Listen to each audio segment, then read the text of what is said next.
Alright, last video guys. Now we need to complete the quality of information, die gehalte van die inligting.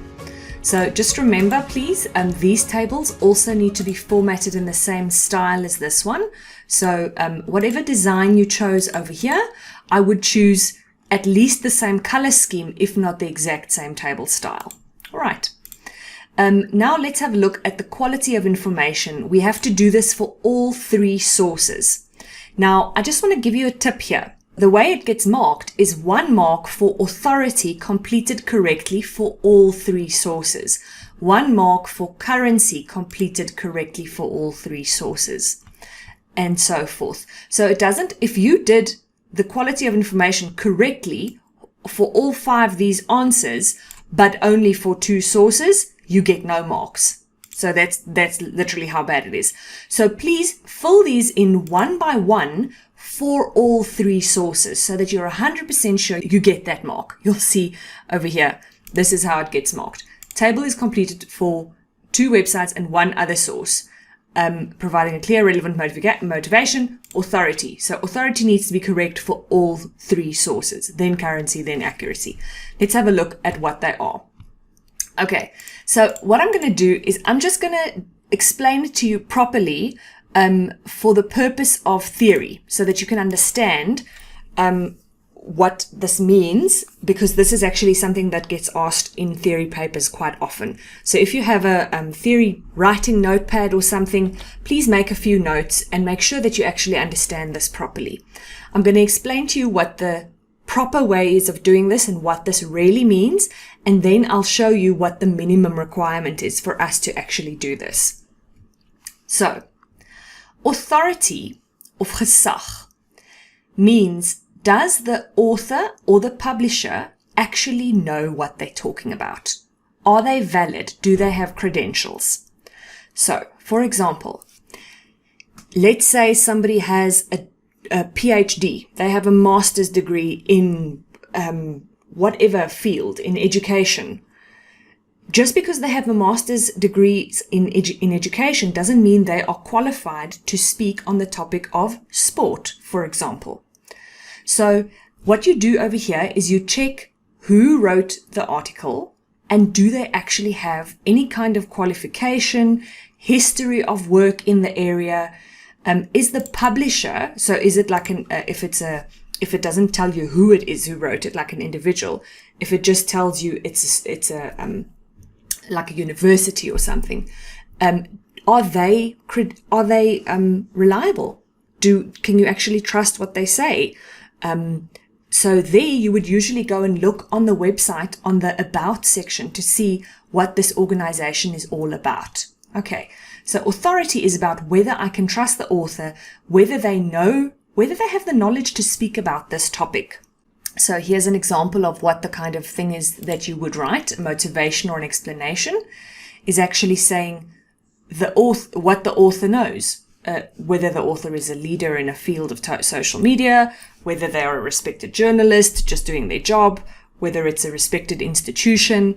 So have a look on the website for the About section, if it's just a website that doesn't list the specific person. Next up, we've got currency.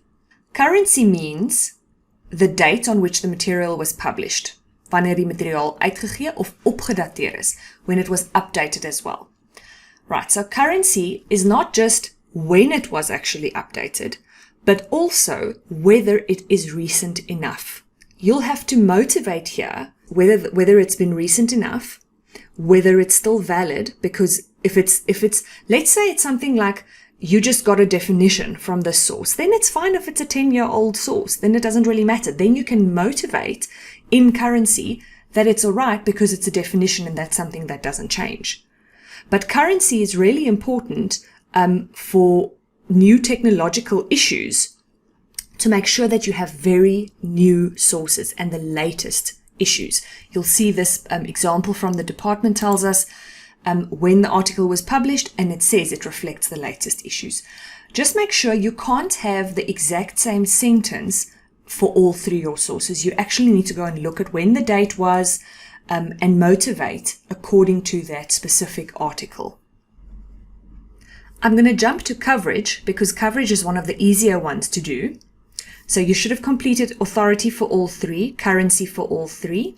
Now please complete coverage for all three. Now, this talks about how extensively the material covers the topic. Hoe omvattend die materiaal die onderwerp dek.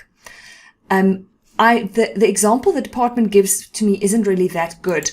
It just says it gives extensive coverage on a wide variety of issues. The fact is here, what you're saying is you telling me what this article covers. So you can go and look at the article, see what headings it has, and you can literally just say, this article talks about, and you list the headings. Right, here's an example from last year's PAT. They literally just say what the source's material covers. It covers this and that. You can even use bullets here. You don't have to write it in a fancy sentence or anything. Literally just say what the source covers. Now, the two that are a little bit more difficult. Firstly, accuracy.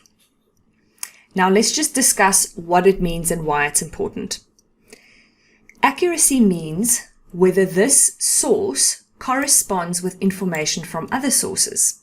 Stem dit ooreen met inligting van ander bronne. So, if I suddenly hear about some celebrity having passed away, for example, the first thing I go and do is I look at reputable news sources and I see whether I can find that same information on that source, on that website. So, information becomes more reliable the more often you can find it on reliable websites. Does that make sense? If it's just one website or one source, one news agency that reports on something, then you sort of kind of can't believe it until you're 100% sure that there are other people that can actually also verify it, hey? You want to verify a story. You can't just believe it based on one person's word. So that's what this is. Does the information in this source correspond with other sources? So I quite prefer actually listing one or two sources where it corresponds with it, but you'll see the department doesn't require that. They just say that you've checked that it does correspond with other sources. Is it accurate? Does it have recent information? Does it have correct statistics? So just make sure that you don't use the exact same sentence for all three sources. All right, and the last one, a very, very important one, objectivity. Is there any presence of prejudice, bias, skewing of information? Right. Enige teken van vooroordeel, partydigheid, wanvoorstelling van inligting ensovoorts. So, let me give you an example. If I want to read a review of a product I want to buy, I'm not going to read the review that's written by that company, right? Because they want me to buy it. I'm not going to trust them because they are biased. Does that make sense? That's the one thing. Another example is you can see some articles. Have you seen sometimes on social media, then it's like a news agency, like My Broadband often posts news, but they'll sometimes have these articles that says sponsored. So when it's a sponsored article, it means that there's a specific company who paid for that. That doesn't mean the information in the article isn't factually correct. But if there's, for example, a recommendation of what the best software is to buy, you can bet that whoever paid for that article, they are recommending their own software as the first top choice. Okay? So they are not free from bias. They have a prejudice in actually presenting their own information. Right, so what you're looking for here is you need to read through the article, check that it actually gives you both sides of the stories, that it doesn't just list advantages or just disadvantages, that it gives you both, for example. That there's no presence of them trying to convince you with overly emotive language. That's one sign of fake news, hey? Is using this heavy emotional language to try to fire people up. So that's a sign. If there's very emotional language, then it's not good.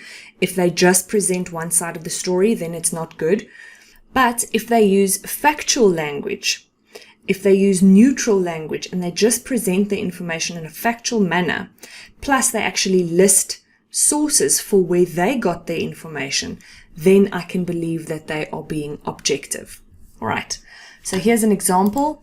They just say there's no bias on the web page and the information is presented in a factual, objective fashion. So you're not going to say this for all three. You need to actually check those things that I've mentioned now that are warning signs. You can say that those specific warning signs are not present on the website. Okay. Guys and gals, would you believe it? We are actually finally done with phase 1. So now we have completed our evaluation, authority, currency, accuracy, objectivity, and coverage. And now I hope you get very close to full marks for phase 1. I hope this helped.